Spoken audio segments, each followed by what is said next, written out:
Saludos, estimada licenciada. Mi nombre es Marta Landa y en esta presentación hablaré acerca de la unidad 4, la educación en la edad moderna, el humanismo pedagógico. Como introducción a esta unidad, se tratará sobre la filosofía y aspectos importantes de la época moderna. Por otra parte, las comisiones educativas de la enseñanza y el aporte didáctico de Comenius a la educación y cómo esto se ha mantenido hasta la actualidad. Entonces, el tema 4.1, pensamiento pedagógico en la edad moderna, filosofía de la razón y el método. La época moderna es el periodo de transición comprendido del siglo XIV al siglo XIX. Surge el Renacimiento. Como lo plantea López, es una época de libertad de pensamiento y descubrimientos. Nacen nuevos pensadores, implementan nuevas metodologías de estudio también. Surge el humanismo basado en el antropocentrismo, con el objetivo de alcanzar una vida virtuosa y comprender la realidad, alejándose de dogmas religiosos, pero centrándose en un espíritu cristiano. La educación se centra en un aspecto filosófico, moral y liberal. Se empieza con enseñanza básica y luego surgen artes liberales. Las corrientes modernas del método de la razón al positivismo. La filosofía renacentista nace con Nicolás de Cusa con la doctrina de ignorancia, que según Flores es un proceso de pensamiento centrado en el entendimiento a partir de la ignorancia, es decir, nace con la lógica y se llegan a conclusiones irrefutables. La Academia Platónica de Florencia, fundada por Cosme de Médicis, cuyo fin fue, según López, la familiarización del platonismo con el cristianismo. Giordano Bruno, según las notas de Capelletti, se apoyó en idea heliocéntrica, donde plantea que Dios era infinito y omnipotente. Se apoyó en el criterio de la doble verdad, donde se debe cuestionar ambos extremos de la realidad para adquirir un conocimiento más profundo. Por ende, los dogmas religiosos y filosóficos no siempre coinciden. El racionalismo, por otra parte, nace con René Descartes y su método cartesiano. Es un proceso de 4 pautas para hallar la verdad. También empieza con la duda metódica, que según Sibilia, invita a cuestionar todo aquello que se conoce porque se puede caer en verdades erróneas. Los seguidores del pensamiento, según López, fueron Benito de Espinosa, que plantea a Dios como un único punto de partida para el conocimiento. Según él, es un ente con infinitos atributos, y Leibniz, que presenta a las nómadas que tienen una jerarquía, siendo Dios la nómada infinita. El empirismo, según López, es contra el racionalismo, porque es importante la experiencia adquirida por los sentidos. Se destacan 3 pensadores, que son Francis Bacon, quien planteó el método inductivo, que tiene un momento negativo, que consiste en eliminar distractores, y un momento positivo, que es encontrar el origen, y también los diferentes momentos en el que el patrón cambia. John Locke, su principal aporte, según Fernández, fue el liberalismo, desde una perspectiva democrática con la implementación de los 3 poderes del mandato, legislativo, ejecutivo y federativo. Por otra parte, afirma que ningún conocimiento puede ir más allá de la experiencia del individuo. David Hume, según Juan Félix, Hume da a conocer que existen los contenidos mentales, y dentro de estos están las impresiones y las ideas. Estas percepciones son captadas desde el mundo exterior por los sentidos. Este pensamiento se vuelve un tanto extremo porque no coincide la causa y el efecto, sino más bien una continuación de fenómenos.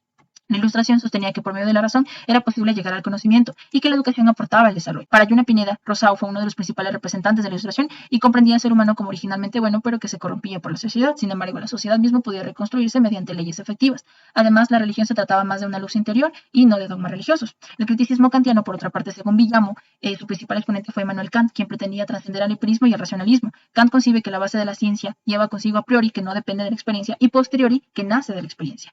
Él plantea la paz perpetua, que es producto de la voluntad humana y llevadas a cabo por el Estado. Sus ideas promovieron la creación de sociedades unidas con enfoques idealistas y liberales. El idealismo de Hegel, según López, es un sistema creado por George Hegel, quien piensa que la razón y el espíritu son los únicos que permiten la comprensión de la realidad. También plantea pasos que permiten el desarrollo de las ideas. Por ende, para él no existen cosas físicas, sino que todo está en un constante cambio. El desarrollo de su pensamiento se direccionó hacia la derecha gleniana, que pretendía integrar el problema religioso con el idealismo, y la izquierda gleniana, que negaba que esto fuera posible. El materialismo, según Aragues, para Marx la realidad está comprendida en la materia. Se pretende un nuevo orden social que no esté bajo condiciones de la propiedad privada, pero no fue posible por la alineación tanto política, económica, filosófica y religiosa. Por otra parte, el materialismo histórico dialéctico de Marx explica la transformación social a lo largo de la historia, que está dada por los métodos de producción y las luchas de clases sociales. También señala que los bienes materiales básicos son esenciales para la vida. Según López, también surge el materialismo naturalista con Louis Febrecht, donde se plantea que la religión existe solo por necesidades humanas. El positivismo, según Kremer Marietti, es una corriente filosófica donde Auguste Comte pretendía explicar fenómenos sociales mediante los métodos de las ciencias naturales. Piensa que el conocimiento se ha ido cambiando desde los seres mitológicos y dioses, y después surgió un análisis más profundo preguntándose el porqué de las cosas. Finalmente es un análisis que permite alcanzar un estado positivo. El utilitarismo es una filosofía que, según López, los principales precursores están Jeremy Bentham, que pensaba que la felicidad se conseguía por la búsqueda del placer, y John Stuart Mill, que estableció un método inductivo como único válido para la ciencia, y que los placeres intelectuales eran superiores a los placeres físicos, y al igual que Bentham buscaba que la felicidad sea para el mayor número de personas. Charles Darwin, aunque no fue un filósofo, plantea la teoría de la evolución, que dio paso a reflexiones filosóficas posteriores. En su teoría se destaca la lucha del más fuerte y la adaptación al medio físico que lo rodea, es decir, la selección natural. El irracionalismo vitalista, según López, es Friedrich Nietzsche, quien plantea que el hombre está arraigado a valores falsos y leyes impuestas, pero que solo liberándose de estas podrá alcanzar un valor supremo, convirtiéndose en un superhombre capaz de dominar y legislar.